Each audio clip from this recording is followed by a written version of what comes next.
हे all, good morning everyone.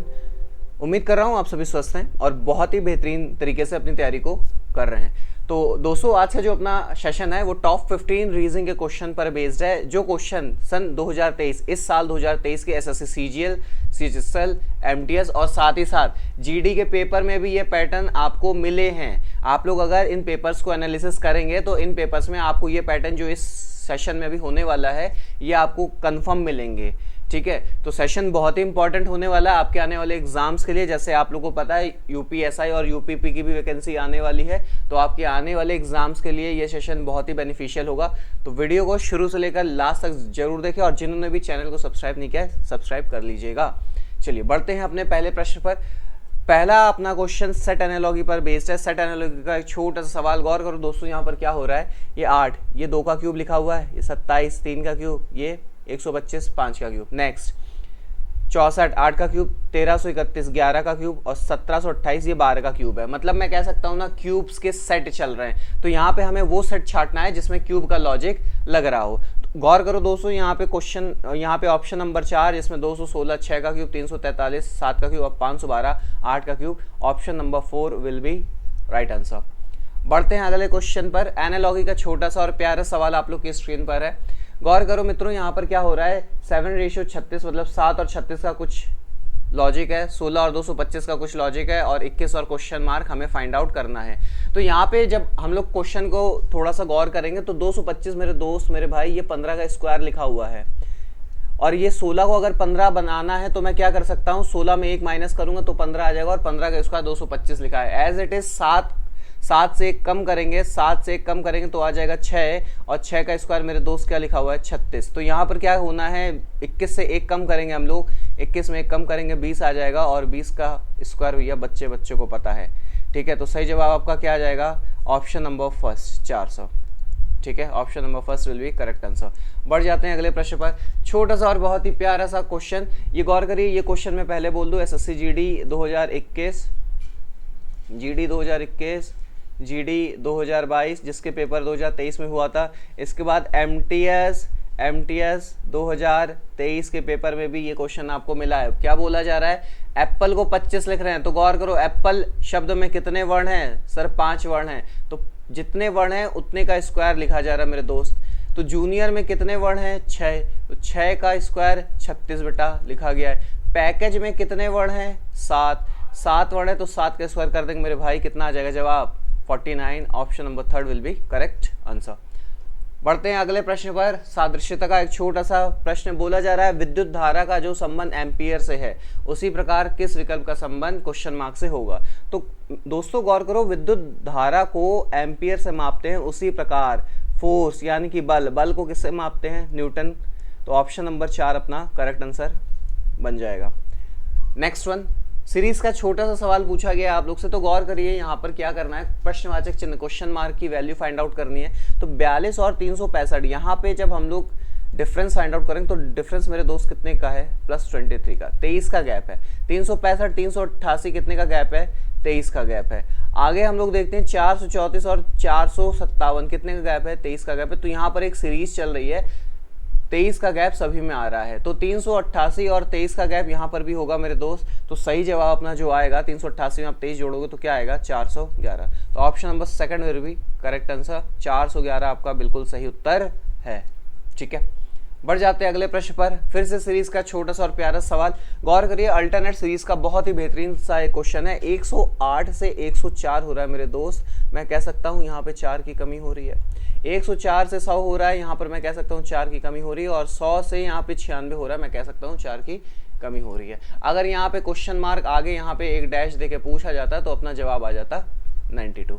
ठीक है, गौर करते हैं यहाँ पर क्या हो रहा है, यहाँ पे 129 है, then we need to find out the value of question mark और आगे फिर लिखा हुआ है 137। तो गौर करो मेरे दोस्त, 129 से 137 ये बढ़ रहा है। तो मैं कह सकता हूँ 129 में +4 हुआ होगा, तो 129 में +4 हुआ होगा तो बन गया होगा 133। क्या 133 में +4 जोड़ने पर 137 आता है क्या, जी हाँ आता है। तो अपना करेक्ट आंसर क्या होगा, right answer will be option number 3 133। 133 आपका सही जवाब हो जाएगा। ठीक है, बढ़ते हैं अगले प्रश्न की ओर। अगला छोटा सा और बहुत ही प्यारा सा प्रश्न सिटिंग अरेंजमेंट का। ठीक है, सिटिंग अरेंजमेंट का बहुत ही बेहतरीन सा क्वेश्चन आप लोग से पूछा गया। क्या बोल रहा है, 7 लड़के राम, सुमित, सुनील, राहुल, राज, अमन और अमित एक गोलाकार मेज के चारों ओर केंद्र के सम्मुख बैठे हैं। भैया ये लोग सर्कल में केंद्र की ओर मुख करके बैठे हैं, ठीक है। लोग कितने 7, तो 7 लोग की पोजीशनिंग कर लेते हैं, ठीक है। 7 लोग की पोजीशन कर लेते हैं, 4 ये हो गए, 5 6 लास्ट वन 7, ये 7 लोग की पोजीशनिंग हो गई। क्या बोला जा रहा है, कुछ फिक्स पॉइंट ढूंढिए। फिक्स पॉइंट क्या है, राज अमन के दाएं दूसरे स्थान पर है। राज जो है अमन के दाएं से दूसरे स्थान पर है, तो क्या मैं राज को यहाँ लिख दूं, राज जो है अमन के राइट से, अमन यहाँ पर होगा तभी तो राज दाएं दूसरे पर होगा। राज अमन के दाएं दूसरे स्थान पर है, सुनील अमन के बाएं तीसरे स्थान पर है, तो अमन का लेफ्ट साइड ये होगा, तो सुनील मेरे दोस्त यहाँ पर हो जाएगा। सुनील अमन के रुक जाओ, इंग्लिश में लिख दें भैया, अंग्रेजी में चल रहा है, तो यहाँ पर हो जाएगा सुनील मेरे दोस्त, ठीक है। आगे क्या दिया जा रहा है, राम अमन का निकटतम पड़ोसी नहीं है। तो मेरे दोस्त गौर करो, यहाँ पर राम नहीं होगा, यहाँ पर राम नहीं होगा, ठीक है। अमन का निकटतम पड़ोसी नहीं। नेक्स्ट क्या बोल रहा है, राम अमन का निकटतम पड़ोसी नहीं है और अमित राम के दाएं से दूसरे स्थान पर है। अमित जो है राम के दाएं से, तो गौर करो मेरे दोस्त, राम जब यहाँ पर होगा तो यहाँ पर तभी तो अमित आएगा, ठीक है। क्या बोला जा रहा है, अमित जो है राम के दाएं से, ठीक है। अमित राम के राइट हैंड से सेकंड पोजीशन पर है। नेक्स्ट क्या है, राहुल अमित का निकटतम पड़ोसी नहीं है। राहुल अमित का, तो यहाँ पर गौर करो बेटा, यहाँ पर राहुल नहीं होगा, तो राहुल अपना आ जाएगा अमन के बगल में, यहाँ पर आ जाएगा राहुल। बचा है एक व्यक्ति, कौन, सुमित, तो यहाँ पर कौन आ जाएगा मेरे दोस्त, यहाँ पर आ जाएगा सुमित। सवाल क्या पूछा जा रहा है, सुमित के बाएं से तीसरा कौन है भैया, सुमित के बाएं तीसरा ये रहे सुमित, सुमित के बाएं तीसरा, पहले स्थान पर अमित है, दूसरे पर सुनील है, तीसरे पर राम है, तो करेक्ट आंसर अपना कौन सा है, Ram. Option number 4 will be correct answer. बहुत ही आसान सा प्यारा सवाल है, सिटिंग अरेंजमेंट ध्यान दीजिएगा, बहुत ही प्यारे क्वेश्चन है, इनको एग्जाम में करके ही आना है। अगला एक और छोटा सा और प्यारा सवाल, क्या बोला जा रहा है, 7 लड़के JK, L, M, N, P और Q गोलाकार मेज की ओर केंद्र के सम्मुख बैठे हैं। भैया इनका जो फेस है सर्कल की ओर है, 7 लोग हैं तो इनकी पोजीशनिंग कर लेते हैं पहले। 7 लोग सर्कल की ओर भैया फेस करके बैठे हुए हैं। पहला हिंट क्या दिया जा रहा है, PQ के दाएं दूसरे स्थान पर है। बेटा बोला जा रहा है PQ के दाएं दूसरे स्थान पर, तो अगर P यहाँ हुआ, PQ के दाएं, Q के दाएं दूसरे स्थान पर है, ठीक है। तो आगे बढ़ते हैं, PQ के दाएं दूसरे स्थान पर है। और कुछ हिंट है, M, J और Q दोनों का निकटतम पड़ोसी है। M जो है J और Q, तो बेटा यहाँ पे Q ऑलरेडी है, तो M यहाँ पर आ जाएगा और J मेरे दोस्त यहाँ पर आ जाएगा। नेक्स्ट देखते हैं क्या हिंट है, L Q का निकटतम पड़ोसी नहीं है। L Q का, तो यहाँ पर मेरे दोस्त मैं कह सकता हूँ यहाँ पे L नहीं बैठेगा। आगे देखते क्या बोला जा रहा है, N P के दाएं से दूसरे स्थान पर है। N जो है P के दाएं, अगर P मेरे दोस्त यहाँ है तो राइट ये होगा, तो यहाँ पर आ जाएगा कौन, N। नेक्स्ट सवाल, और कुछ हिंट है क्या, L, और यहाँ पर दोस्त गौर करो L यहाँ पर नहीं है, तो मेरे भाई L यहाँ पर हो जाएगा। एक व्यक्ति कोई बच रहा है, यहाँ पे कौन बच रहा है, K, तो ये पोजीशन किसकी, K की। सवाल क्या है, L के निकटतम बाईं ओर कौन बैठा है, तो L के निकटतम बाएं, L के निकटतम बाएं मेरे दोस्त कौन है, P। Option number 2 will be correct answer. कौन बैठा हुआ भैया, P बैठा हुआ है। चलिए बढ़ जाते हैं अगले प्रश्न पर। सिलॉक्स का बहुत ही छोटा सा और प्यारा सवाल आप लोग की स्क्रीन पर, क्या बोला जा रहा है गौर करिए। सभी Z Y है, ऑल Z आर Y, सभी Z जो है, सभी के सभी Z क्या है मेरे दोस्त, Y है, तो सभी Z Y है। नेक्स्ट कुछ Y B है, Y का कुछ हिस्सा क्या है, B है, ठीक है। अब ध्यान दो भैया, डायग्राम बन गया, देखते हैं क्या बोला जा रहा है कंक्लूजन में।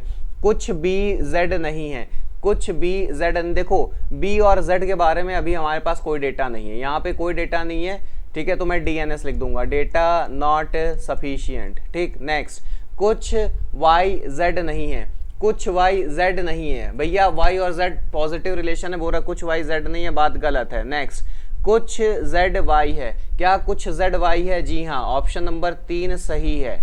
कुछ, और पहले को देख लेते हैं, कुछ B Z नहीं है, तो कुछ B Z, देखो मेरे दोस्त B और Z के बारे में कोई रिलेशन नहीं है, ठीक है, तो DNS है, आइदर और का केस है नहीं, तो ये आगे जाके हो जाएगा गलत, तो ऑप्शन नंबर 3 अपना राइट आंसर हो जाएगा। यहाँ पर कौन सा है, केवल निष्कर्ष 3 अनुसरण करता है, option number 3 will be correct answer. बढ़ते हैं अगले क्वेश्चन पर। सिलॉक्स का फिर से एक छोटा सवाल आप लोग की स्क्रीन पर है।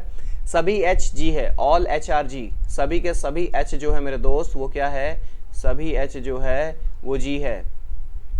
क्या बोला जा रहा है, कुछ जी आई है, जी का कुछ हिस्सा क्या है, आई है, कुछ जी आई है। ठीक है, देखते हैं क्या बोला जा रहा है, कोई आई एच नहीं है। तो सबसे पहले मेरे दोस्त गौर करो, आई यहाँ रहा, एच यहाँ रहा। एच और आई में जब कोई कनेक्शन नहीं है तो मैं इसके बारे में कुछ बोल पाऊंगा क्या, नहीं बोल पाऊंगा। जवाब आ जाएगा डीएनएस, डेटा नॉट सफिशिएंट। अभी आंकड़े अपर्याप्त इस बारे में पता नहीं है। नेक्स्ट बोला जा रहा है सभी आई जी है, सभी आई जी है। गौर करो मेरे भाई, क्या सभी के सभी आई जी है क्या, नहीं। कुछ आई जी होता तो सही कर देते, बट सभी आई जी नहीं है, तो ये बात कैसी हो गई, गलत। आइदर और का कोई भी कॉन्सेप्ट यहाँ नहीं लग रहा है तो ये भी गलत हो जाएगा। तो इनमें से कोई भी अनुसरण नहीं कर रहा है। ऑप्शन नंबर 4 आपका सही जवाब हो जाएगा दोस्तों। चलिए बढ़ते हैं अगले क्वेश्चन पर। एनालॉजी का छोटा सा प्यारा सवाल आप लोग की स्क्रीन पर गौर करो मित्रों। यहाँ पर हो क्या रहा है, सवाल को गौर करो। यहाँ पे 16 है, 16 और 21 तो मैं कह सकता हूँ +5। यहाँ पे 13 और 18 मैं कह सकता हूँ +5। तो यहाँ पर 6 है, 6 और 5 हो जाएगा 11। पहला वर्ण तो आपका के आ जाएगा और के से ही सबकी स्टार्टिंग है। नेक्स्ट देखते हैं यहाँ पर मेरे दोस्त, आर का कोड 18, डब्ल्यू का 23, 5 की वृद्धि है, ओ का कोड 15, टी का 20, 5 की वृद्धि है, एक कोड 1, 5 बढ़ाएंगे तो आ जाएगा 6, बन जाएगा एफ। तो के और एफ मतलब ऑप्शन नंबर 2 और 4 इसके लिए सुटेबल हो रहे हैं। नेक्स्ट देखते हैं थर्ड यहाँ पर प्रे का A1 F6, 5 की वृद्धि, N14 S19, 5 की वृद्धि। तो I 9 है मेरे दोस्त, 9 में आप 5 जोड़ोगे तो कितना आ जाएगा, 14 बन जाएगा N। तो KFN, KFN यहाँ पर KFN सिर्फ एक ही ऑप्शन में है, सिर्फ एक ही ऑप्शन में है, ऑप्शन नंबर 2। बाकी इसको भी भैया वेरीफाई कर लो। Y का 25 है, D 4, यहाँ पर +5 हुआ है, K का कोड 11, P 16, +5 हुआ है तो 20, 5, 25 हो जाएगा।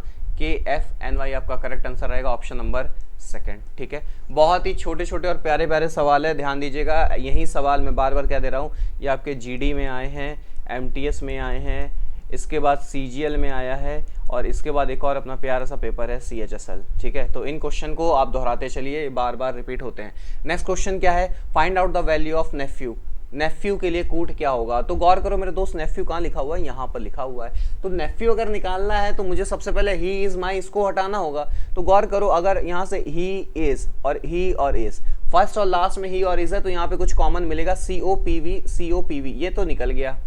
ठीक है, अगर मुझसे ही और इज के लिए पूछा जाता तो मेरा जवाब होता सर CO और PV, ये अपना जवाब हो सकता है। नेक्स्ट देखते हैं मेरे दोस्त, यहाँ पे माई है और यहाँ पर माई है, कुछ मुझे कॉमन मिल रहा होगा, देखते हैं भैया क्या कॉमन मिल रहा है, ZS। यहाँ पे माई के लिए मुझे मिल गया है ZS, माई के लिए ZS। सवाल क्या पूछा गया था, नेफ्यू के लिए पूछा गया था, तो नेफ्यू के लिए सिर्फ एक बचा है MN, तो option number 2 will be correct answer. ठीक है, चलिए बढ़ते हैं अगले क्वेश्चन पर। ऑर्डर एंड रैंकिंग का देखिए एक छोटा सवाल आप लोग की स्क्रीन पर है। क्या बोला जा रहा है, 5 car C1, C2, C3, C4 और C5 की गति की तुलना की गई है। C1 की गति केवल एक कार से अधिक है, C1 की जो गति है केवल एक कार से अधिक है। तो मैं सिंपल सा कह सकता हूँ C1 जो है मेरे दोस्त ये 5वें स्थान पर है और बाकी सब इसके कुछ ना कुछ ऊपर होंगे। C1 की पोजीशन क्लियर हो गई। नेक्स्ट क्या बोला जा रहा है, C5 की गति चारों कारों से अधिक है, तो C5 मेरे दोस्त सबसे ऊपर आ जाएगा। नेक्स्ट क्या बोल रहा है, C4 की गति C1 से अधिक है लेकिन C3 और C5 से कम है। क्या बोला गया, C4 की जो गति है C1 से अधिक है, तो C4 की जो मेरे दोस्त गति है वो C1 से अधिक है लेकिन C3 और C5 ऑलरेडी है, तो यहाँ पर मेरे दोस्त क्या आ जाएगा, C3 आ जाएगा। बचा क्या, C2। प्रश्न क्या पूछा गया है, कितनी कारों की गति C3 की गति से कम है, तो C3 की गति से कम कौन कौन है भैया, 1 2 3, 3 कारों की गति कम है, तो ऑप्शन नंबर 3 आपका सही जवाब हो जाएगा। बढ़ते हैं अगले प्रश्न पर। नॉन वर्बल का एक छोटा सवाल पूछा गया है, बोला गया है दर्पण प्रतिबिंब क्या होगा। ठीक है, आपको इसका दर्पण प्रतिबिंब बताना है। तो आपको दर्पण के लिए एक रूल याद होगा कि पास की वस्तु का प्रतिबिंब पास और दूर की वस्तु का प्रतिबिंब दूर। तो यहाँ पर एक त्रिभुज ऐसा कुछ आपको बना हुआ मिलना चाहिए, जो आपको मिल रहा है कहाँ, ऑप्शन नंबर 3 में। ठीक है, ये आपका पंचभुज दूर है तो पंचभुज दूर आ जाएगा। ठीक है, ये ऑप्शन नंबर 3 ही में हो रहा है, तो आपका ऑप्शन नंबर 3 सही जवाब हो जाएगा। चलिए बढ़ते हैं अगले प्रश्न पर। कौन सी उत्तर आकृति प्रश्न आकृति के पैटर्न को पूरा करेगी, मतलब यहाँ पे कौन सी आकृति इसको पूरा कंप्लीट करेगी। तो यहाँ पर मेरे दोस्त अगर आप लोग ऑप्शन को देखोगे, ऑब्जर्व करोगे, तो ऑप्शन नंबर फर्स्ट यहाँ पे सुटेबल है। Option number first will be correct answer. ये आपका सही जवाब ऑप्शन नंबर 1 होगा। तो आज के सेशन में इतना ही। उम्मीद करते हैं ये प्रश्न आप लोग को समझ में आए होंगे। सेशन अगर क्लियर है तो इसको अपने दोस्तों के साथ शेयर जरूर करते चलिएगा। ये पैटर्न फिर से दोबारा कहीं ना कहीं किसी एग्जाम में रिपीट होंगे। मिलते हैं आप लोग के साथ अन्य सेशन में। Till then have a good day. जय हिंद। पढ़ते रहिए, मेहनत करते रहिए।